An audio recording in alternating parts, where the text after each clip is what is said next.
The sky above Charleston was grey and heavy, the kind of day when heaven itself seemed to weep. Rain slid down the marble steps of St. John's Cathedral, turning the pavement into a mirror of lost souls. That's when Alexander Whitmore, one of the wealthiest men in South Carolina, stopped his black Bentley right in front of the cathedral gates and saw him, a small boy, drenched to the bone, kneeling beside a wooden box filled with shoe polish and a few crumpled dollar bills. His hands were trembling, but he kept working with a fragile dignity that pierced through the cold. "Sir, would you like a shine?" the boy asked, his voice soft but steady, his eyes the color of rain. Alexander didn't answer. He stood there, umbrella in hand, staring down at the child as if he had seen a ghost. For a moment he felt something he hadn't felt in years, compassion. But just as quickly, he crushed the emotion beneath layers of pride and pain. He was a man who didn't believe in coincidences, miracles, or mercy. The boy's name was Ethan Cole, though no one ever asked. Every morning he came to the cathedral, hoping that someone, anyone, would notice him. The nuns from St. Mary's orphanage let him sleep in the back hall when nights got too cold. "God hasn't forgotten you," Sister Margaret always told him. "He just hasn't finished writing your story yet." But lately, Ethan had begun to doubt it. That morning, as he scrubbed mud off the polished shoes of businessmen rushing into the cathedral, he whispered a prayer beneath his breath. "Please, God, send me someone who sees me." Inside his car, Alexander hesitated. He had come to the cathedral for the first time in years, not to pray, but to confront Father Samuel Green. There were things from his past that had begun to haunt him again: the death of his only son, the woman his family had rejected, and a letter he had recently found inside an old chest. A letter written by his late wife that spoke of forgiveness and a boy she once dreamed he would meet. As Alexander watched Ethan through the rain-specked glass, something inside him shifted. His grip on the steering wheel tightened. He could almost hear his wife's voice. "One day, Alexander, God will send you a reminder that love still exists."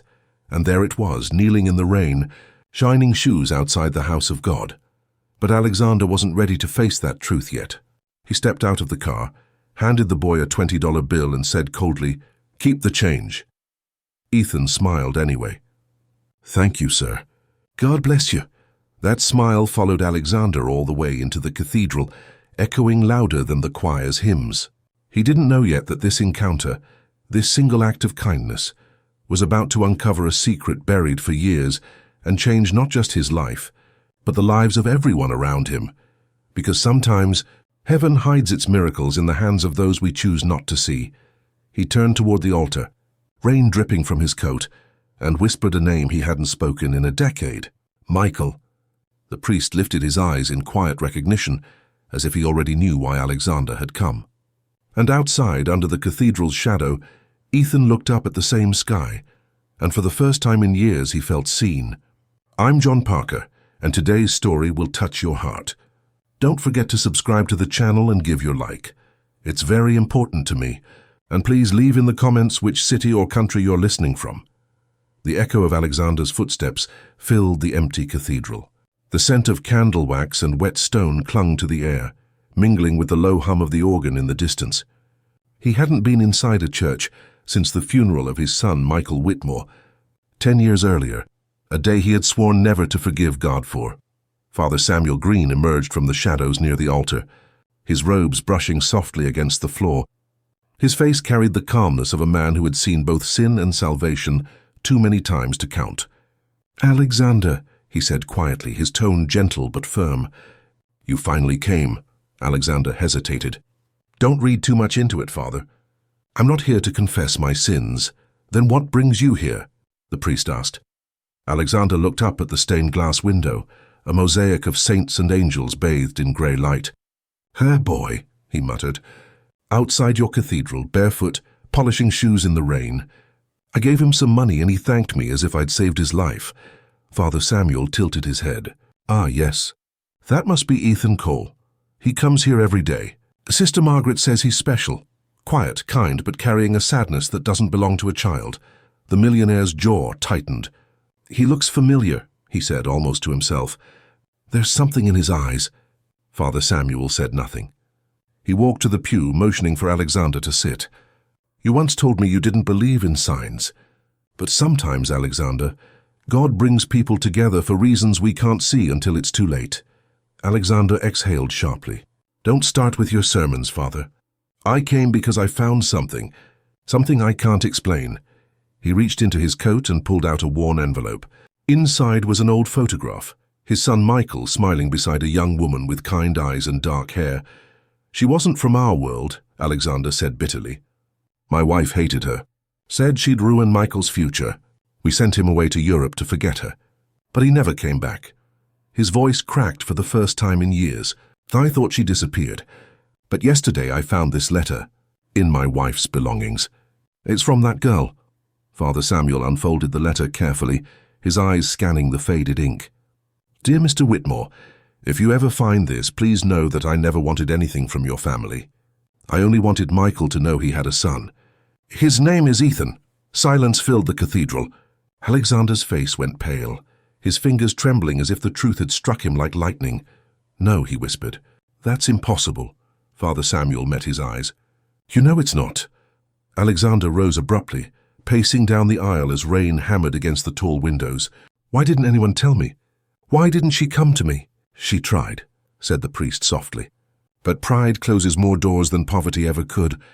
You were grieving, angry at the world. You refused to listen. The old man sank onto a pew, his breath shallow, his heart pounding in disbelief. Ethan's eyes flashed in his mind again. Those same blue-grey eyes that once belonged to his son. He covered his face with his hands. My God, all these years... Father Samuel placed a hand on his shoulder.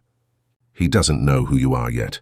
Sister Margaret only told me yesterday that he's been praying for a family. Maybe, Alexander, it's not too late. The words pierced through his armor of guilt and grief. Alexander looked toward the cathedral doors where Ethan had stood earlier, polishing shoes in the rain. If he truly is my grandson, he murmured, then I owe him a lifetime I stole. Outside, the rain began to ease. The storm was fading, but the tempest within Alexander had only just begun. He rose slowly, clutching the letter in his trembling hand. I need to see him again, he said, but not as the man who abandoned his father. I'll help him without revealing who I am. Not yet, Father Samuel nodded solemnly. The truth has its own timing. But remember, Alexander, God doesn't bring us back to the beginning unless he wants us to rewrite the ending. Alexander glanced once more at the altar, then turned toward the doors. The sound of the rain returned, softer now, like forgiveness whispering from the heavens. And somewhere outside, Ethan Cole was waiting, unaware that the man who had just walked out of the cathedral carried the secret of his entire life in his pocket. The next morning, the rain had cleared, leaving the streets of Charleston washed and shining beneath the pale gold of sunrise. Ethan was already at his spot in front of the cathedral, his small box polished, his hands red from the cold. Every time a car passed, he looked up, hoping for a customer, but mostly people looked away. Then a familiar black Bentley rolled to a stop across the street. Ethan's eyes widened. He remembered the tall man with the kind but distant face, the one who had given him $20 the day before. Alexander Whitmore sat inside the car for a long moment before stepping out. This time his expression was softer, almost hesitant. He walked toward the boy, his shoes gleaming in the morning light. Good morning, sir, Ethan said cheerfully. Would you like another shine? Alexander nodded, sitting on the small wooden stool as Ethan began to work. The boy's fingers moved carefully, almost reverently, as if every polished stroke was a prayer. Do you always work here? Alexander asked quietly. Yes, sir. Every day. Sometimes I sell flowers too. The sisters at St. Mary's let me keep the change for food. And school? Ethan shook his head, his eyes downcast. Can't go right now. Maybe when I'm older. Alexander felt a pang in his chest. He remembered saying those same words to his son, once upon a time. When you're older, Michael, you'll understand. But Michael never had the chance. What's your name, boy? Ethan, sir. Ethan Cole. Alexander froze for a fraction of a second, his breath catching in his throat. He hid the tremor in his voice. Cole, that's a strong name. The boy smiled faintly. Sister Margaret says it means faithful. I don't really know what that means, but I try. Alexander looked away, pretending to admire the cathedral. Faithful. The word struck deep. After Ethan finished, Alexander handed him a small envelope instead of cash. "There's something for you," he said, standing up. Ethan blinked in surprise. "For me?" "Yes, don't open it until I've gone." The boy nodded, clutching the envelope to his chest. When Alexander walked back to his car, Ethan tore it open. Inside there was a note written in neat cursive, "For the boy who still believes in kindness. Go to St. Mary's Orphanage at noon. Ask for Sister Margaret," and folded inside the note 5 crisp $100 bills. Ethan's mouth fell open. His heart pounded with disbelief. "Oh my God," he whispered, tears filling his eyes. At noon he did exactly as the note said. Sister Margaret was waiting for him at the orphanage gate, her hands clasped tightly around a sealed document. "Ethan, my dear," she said softly, "a man came this morning. He said he wants to sponsor your education. He's already paid for your school uniform and tuition. You're going to start classes next week." Ethan's jaw dropped. Who did this?" The old nun smiled mysteriously. "He didn't want to be named. Said to tell you only that good things come to those who keep shining through the rain." Ethan couldn't hold back his tears. "That's what my mom used to say before she died," he whispered. Sister Margaret's expression softened. "Then maybe she sent him, Ethan. Maybe she sent him from heaven." That night, Ethan knelt beside his bed, hands clasped tight. "God," he whispered, "thank you for sending that man. Please tell him I'll make him proud." Across the city, in a mansion overlooking the bay, Alexander sat in his study, staring at a photo of his late son. "I found him, Michael," he murmured. "He's yours. He doesn't know yet, but I'll make sure he never suffers again. But secrets, no matter how noble, have their own way of surfacing." A week later, Laura Bennett, a local journalist, noticed something strange.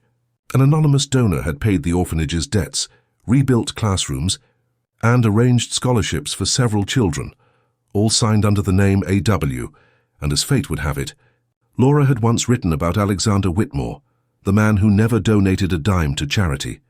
She smelled a story, one that could unravel everything. For the next few days, whispers began to spread through Charleston. The sudden generosity toward St. Mary's Orphanage had caught the attention of more than just grateful nuns. Donations had come pouring in, new beds, new books, even repairs for the cracked bell tower that hadn't rung in decades. But what really stirred curiosity was the signature that appeared on every check. A.W. at the Charleston Gazette. Journalist Laura Bennett sat at her desk, staring at the name. She remembered writing about Alexander Whitmore years ago, a man known not for kindness, but for ruthless business decisions. A developer who had bought half the city's riverfront, evicting families to build luxury condos. The same man who had sworn off sentimental nonsense after losing his son. "Anonymous donations, my foot," Laura muttered, tossing her pen onto the desk. "There's always a reason behind generosity that big." She pushed her chair back, grabbed her coat and headed toward the cathedral. Outside, Ethan Cole was on the same stone steps, polishing shoes with a wide grin. The past week had been a miracle to him. He now had clean clothes, new shoes, and Sister Margaret had promised that soon he'd start school. For the first time in years, he dared to dream. Laura approached him gently. "Hey there, sweetheart. You work here every day?" "Yes, ma'am," Ethan said proudly. "Every morning. Would you like a shine?" She smiled. "Maybe later. Tell me something. Have you seen a man around here? Tall gray hair, expensive suit, drives a black Bentley?" Ethan's eyes brightened. "Yes, that's Mr. Whitmore. He gave me money once." Laura's pulse quickened. "Mr. Whitmore? Alexander Whitmore? I don't know his first name, ma'am." "He was nice. Said kind things." Laura crouched down so she was eye level with him. "And did he ever say why he helped you?" Ethan shook his head. "No, ma'am, but I think God sent him." The boy's sincerity disarmed her. She smiled faintly, touched his shoulder and stood up. "Maybe he did, sweetheart," she said softly. Later that afternoon, Laura visited Father Samuel under the pretext of writing a piece about the orphanage's revival. But she had another agenda. "Father," she asked, "do you know who's behind the donations?" "Everyone says it's anonymous." Father Samuel hesitated. His eyes, kind but guarded, flickered toward the confession booth. "Some things are better left between a man and his conscience, Miss Bennett." She leaned forward. "Then it is Alexander Whitmore." The priest's silence confirmed it. That evening, Laura sat in her car watching the gates of Whitmore Estate from across the street. She felt a mix of curiosity and pity for the man behind the iron bars. A recluse, haunted by the past, now helping orphans anonymously. It didn't fit the profile she remembered. Inside the mansion, Alexander was pacing in his study, holding the same letter he'd shown Father Samuel. He reread every line over and over, until the ink seemed to bleed into his soul. He didn't care about his public image. He only cared about Ethan, but a small voice inside warned him that secrets never stay buried. Then came the knock. "Sir," said the butler, opening the door, "there's a journalist asking for you." "Miss Laura Bennett." Alexander's brow furrowed. "Tell her I'm not available. She insists it's important. Says it's about the orphanage." He froze. Slowly, he straightened his tie, his old armor slipping back into place. "Very well. Send her in." When Laura entered, she was struck by how tired he looked. His face bore the marks of years spent fighting ghosts. "I won't take much of your time," she said. "I'm writing about the donations to St. Mary's. People are calling it a miracle. Others say it's you." Alexander's lips tightened. "People say too many things, Miss Bennett." "Then tell me the truth. Why now, after all these years of silence?" For a long moment he said nothing. Then, almost in a whisper, "Because sometimes a man realizes too late that he can't buy back the years he's wasted." Laura's eyes softened. There was pain in his tone that no headline could capture. "Does this have anything to do with the boy?" she asked. Alexander's expression darkened. "What boy?" "The one outside the cathedral. The one who calls you sir with more respect than I've heard in my life." He turned away. "You have no idea what you're talking about." But she did. And now, she wouldn't stop until she uncovered the truth. That night, Laura wrote the headline in her notebook, "The Millionaire and the Orphan, a secret benefactor or a man seeking redemption." She didn't know yet that her story would do more than expose a secret. It would set in motion a chain of events that would force Alexander to make a choice between protecting the truth and saving the boy who carried his son's blood. The morning the article was published, Charleston awoke to whispers. Newspapers on cafe tables carried the bold headline, "The Millionaire and the Orphan, a secret benefactor with a broken past." Laura Bennett's words painted Alexander Whitmore as a man haunted by guilt, perhaps seeking redemption through the eyes of a poor orphan boy who reminded him of everything he'd lost. Within hours, the story spread across radio stations and social media. Some called it inspiring, others called it hypocritical. At the orphanage, Sister Margaret sat in silence as volunteers flooded in, curious to meet the boy everyone was talking about. Ethan Cole, once invisible, had become the face of a miracle he didn't understand.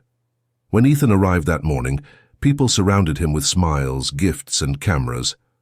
"That's him," someone said. "The boy from the article." He blinked, confused. "What article?" Sister Margaret took his small hand, leading him inside. "Ethan, there's something I need to tell you. The man who helped you, his name is Alexander Whitmore. He didn't want you to know, but now everyone does." Ethan froze. "Mr. Whitmore? The man with the shiny shoes?" She nodded gently. "Yes, my dear. He's the reason you're going to school next week." Ethan's eyes widened with pure wonder. "He's an angel, sister." "I knew it." But outside, the media circus was growing louder. Reporters shouted questions through the iron fence. "Ethan, how does it feel to be chosen by a millionaire? Did you know he lost his son?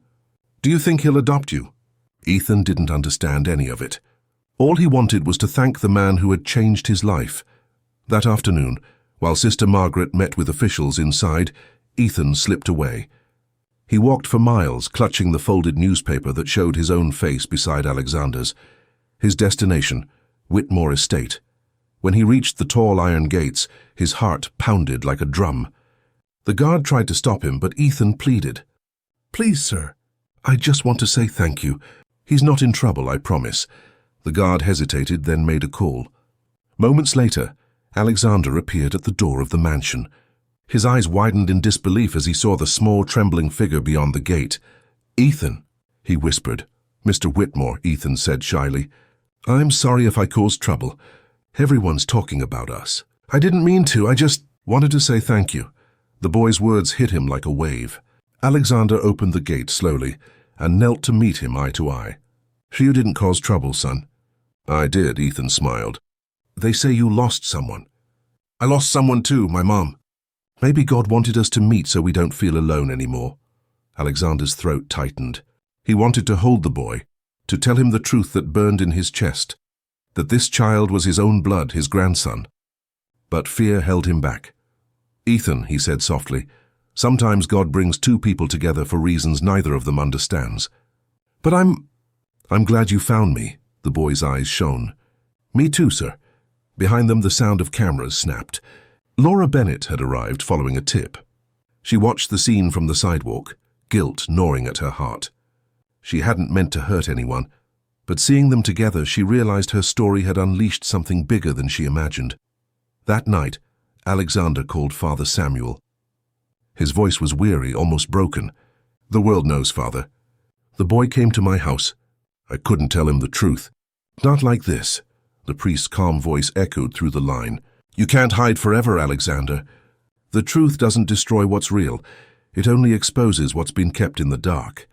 Alexander leaned against the window, watching the storm clouds gather once more over the city. He trusts me, he said softly. If he finds out I lied, he'll never forgive me. Outside, thunder rolled. In his room at the orphanage, Ethan was awake, staring at the folded newspaper beside his bed.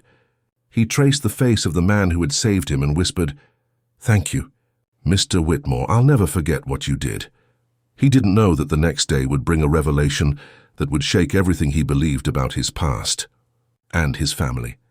The next morning, Charleston felt heavy again, not with rain this time, but with the weight of what had been exposed. Everyone was talking about the orphan boy and the millionaire. Reporters still camped near St. Mary's orphanage, hungry for another photograph, another tearful soundbite. But inside, Ethan Cole wasn't thinking about fame. He was thinking about the strange sadness in Mr. Whitmore's eyes when they met. Something about that man stirred something deep inside him, like he'd known him before in another life. That afternoon, Sister Margaret called Ethan into her office. On the desk lay a small tin box rusted with age. Ethan, she said, this arrived at the orphanage today. There was no return address, only your name written on it.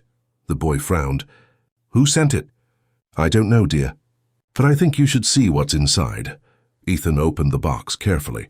Inside was a folded piece of paper and a small silver locket, tarnished but still beautiful. The paper was a letter, written in a familiar, delicate handwriting. His heart stopped as he recognized it. It was his mother's. My sweet Ethan, if you're reading this, it means Sister Margaret kept her promise to find you when the time was right. I never told you the truth about your father, because I wanted to protect you from pain. He came from a world too cruel for love like ours. But he was a good man once, gentle, kind, and brave. His name was Michael Whitmore. Ethan's eyes widened. His pulse raced as the words blurred before him. If one day you ever meet a man named Alexander Whitmore, know that he was your father's father. He doesn't know about you, but I hope someday he will.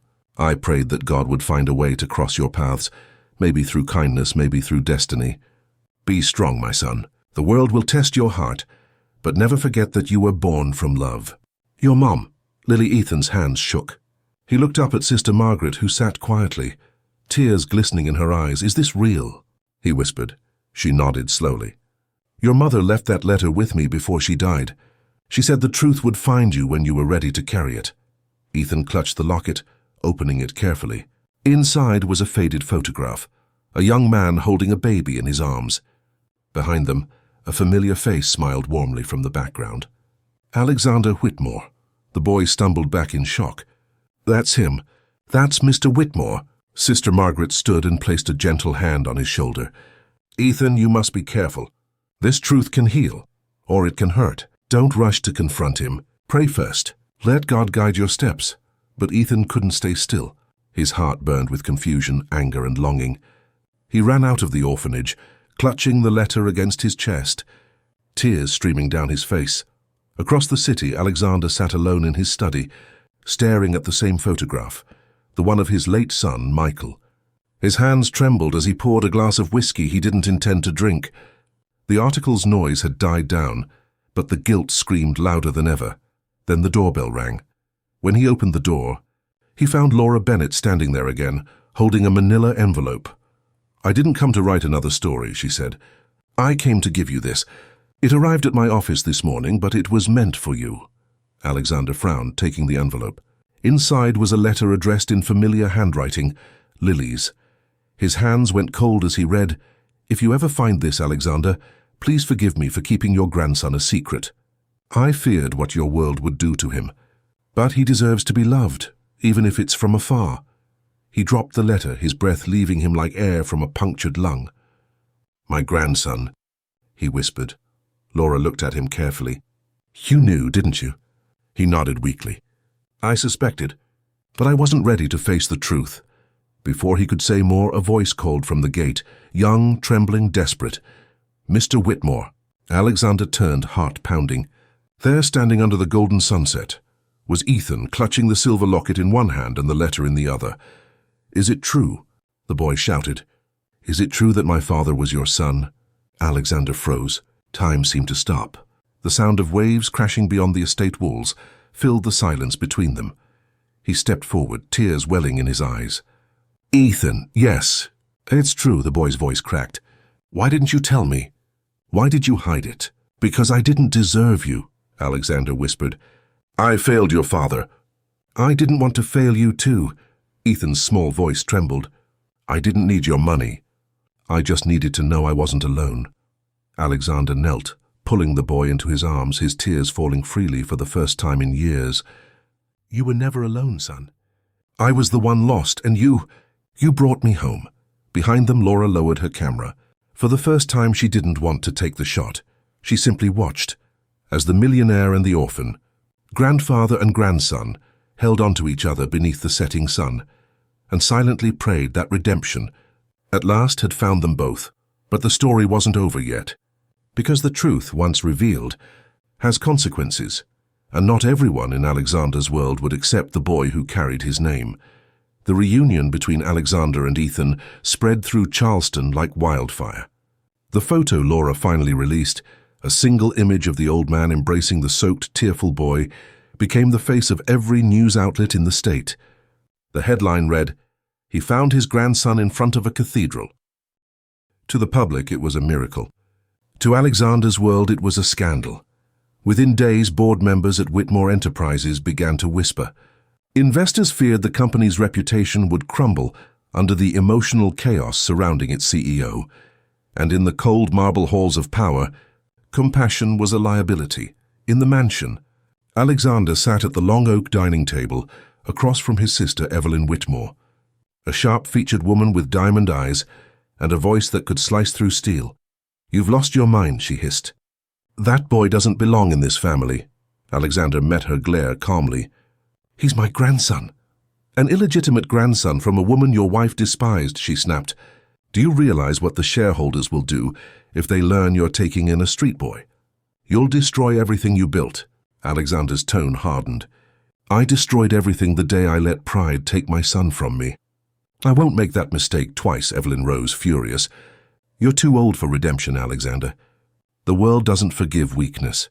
"Then the world can go to hell," he said quietly. That night, Ethan was given a guest room, the first real bed he'd ever slept in. But despite the soft sheets and warm lamp beside him, he couldn't close his eyes.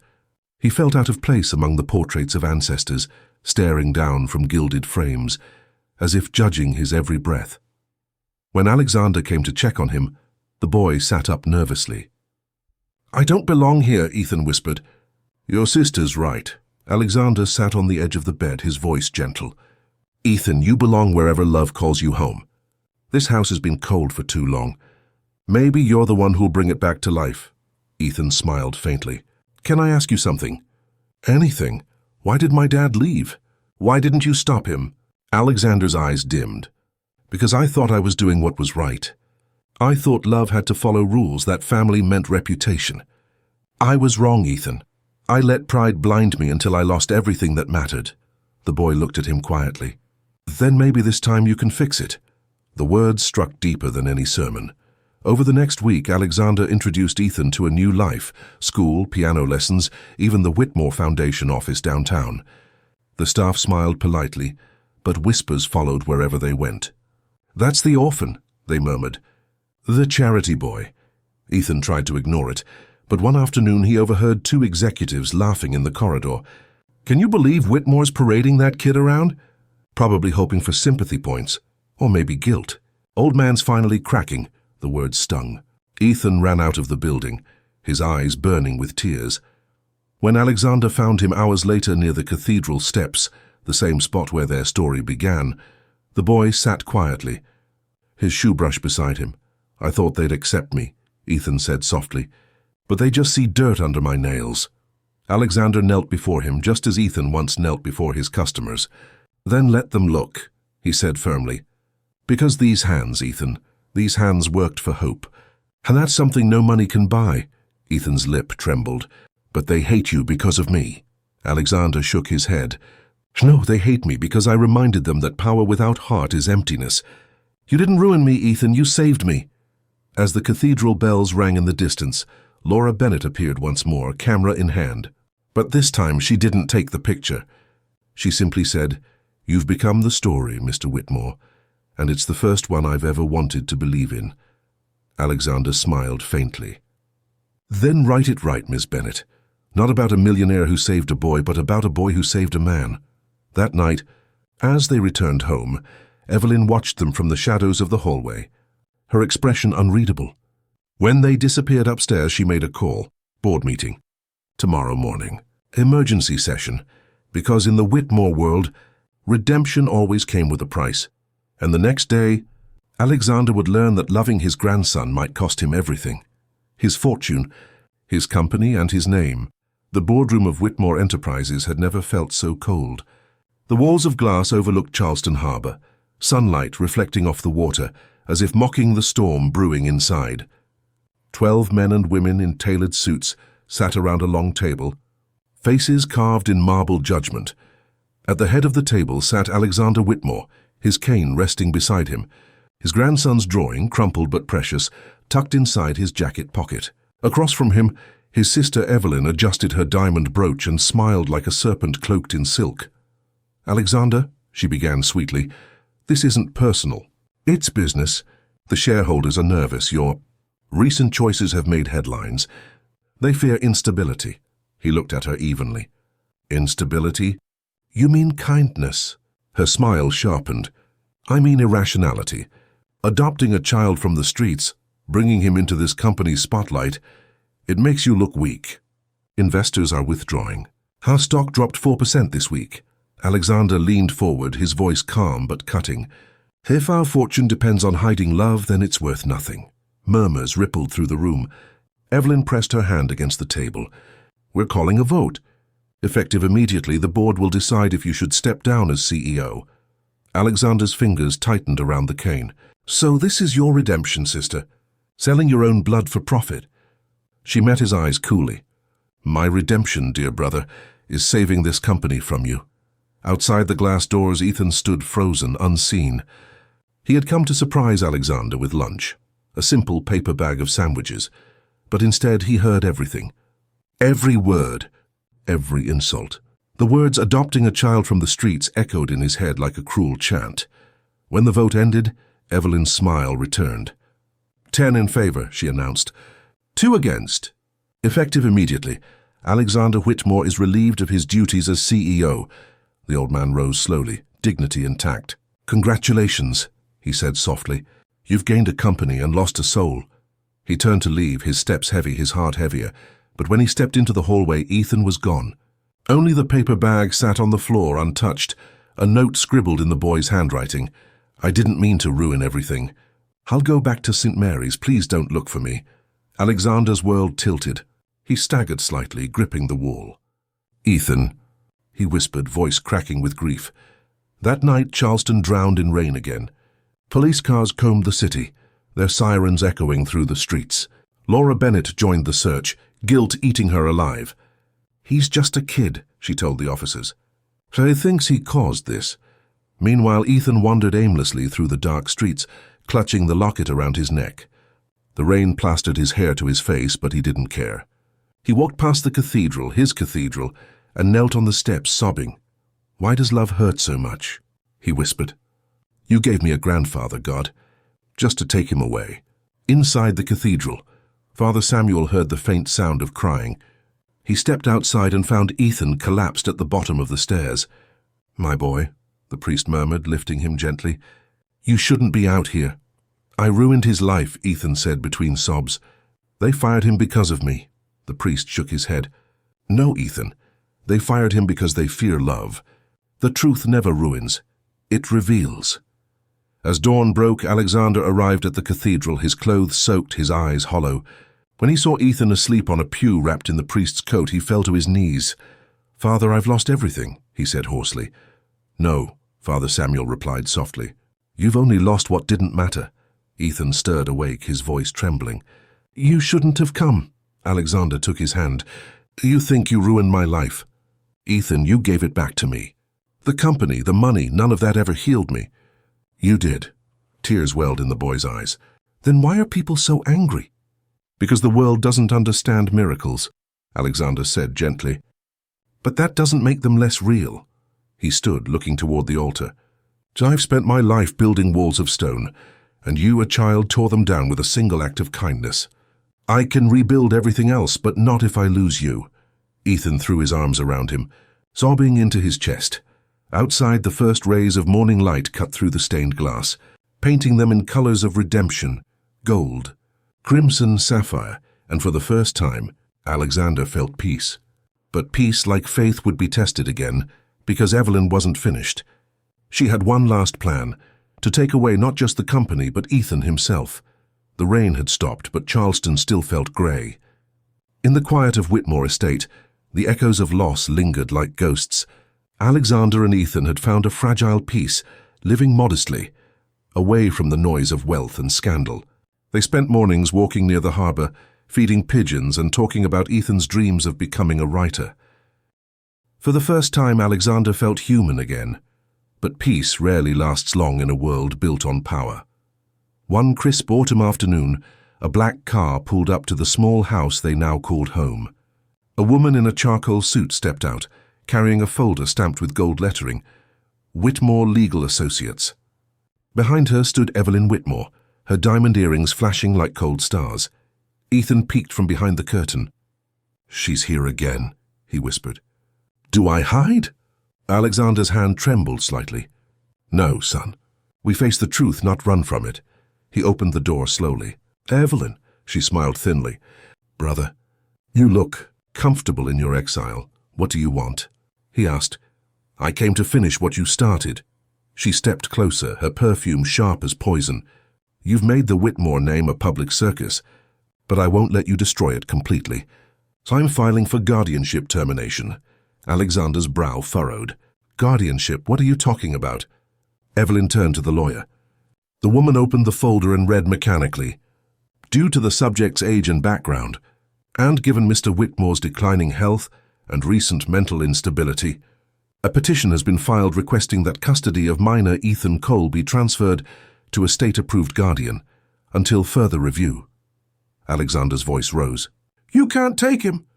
"He's my grandson." Evelyn's expression never wavered. "You have no proof. No DNA test. No legal adoption papers. Only a dead woman's letter." Ethan clung to Alexander's sleeve, eyes wide. "What does she mean?" "She means she's lost her soul," Alexander said quietly, "and she wants to take mine with it." The lawyer handed him a court summons. "You have 72 hours to appear before the family court." When they left, the silence that followed was unbearable. Ethan's small voice broke it. "Are they really going to take me away?" Alexander knelt, his eyes wet but fierce. "Not while I'm breathing, Ethan. They can take my money, my company, my home, but they'll never take you." That night, Alexander called Laura Bennett. "I need your help," he said. "Not as a journalist, as a friend. Evelyn's trying to destroy what's left of us." Laura agreed to meet him at the cathedral the next morning. When she arrived, the air inside was thick with incense and quiet dread. Alexander handed her Lily's letter, the one that had revealed the truth. "Publish it," he said. Laura blinked. "Are you sure? Once it's out, there's no going back." "I've hidden behind pride all my life," Alexander said. "But truth deserves a voice, even if it ruins me." That afternoon, Laura's article hit every major paper in the state. "The letter that proves blood is stronger than shame." She published Lily's letter in full, revealing every word. The love story between Michael and Lily, the hidden grandson, the guilt, the redemption. Within hours, the story went viral. Public sympathy turned like a tide. The same city that once mocked Alexander now rallied behind him. Donations poured into the orphanage again. Social media overflowed with messages. Let the boy stay with his grandfather. But Evelyn was relentless. The court date arrived 3 days later. The judge, an austere woman with silver hair, listened as Evelyn's lawyer painted Alexander as an unstable old man manipulated by a poor orphan. "Mr. Whitmore has suffered emotional distress and is unfit to provide proper guardianship," she said coldly. Then Alexander stood, cane in hand, voice trembling but resolute. "Your Honor, I spent my life building towers that touched the sky and lost the only thing that mattered on the ground. My son, my wife, my peace. That boy out there, he didn't ask for my name. He gave me back my soul." He turned to Ethan, who sat clutching the silver locket. "You taught me that love doesn't need proof. It just needs courage."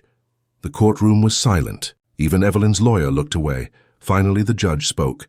"This court sees no reason to separate family that fate has already reunited. Guardianship remains with Mr. Whitmore." Ethan gasped, tears streaming down his face. Alexander closed his eyes, whispering, "Thank you, God." As they left the courthouse, cameras flashed wildly, but Alexander didn't care. He held Ethan's hand tightly, as though the world might steal him away again. But Evelyn wasn't finished. From the back seat of her limousine, she watched them through tinted glass. Bitterness etched in her face. If he wants redemption, she said to herself, he'll find it in grief.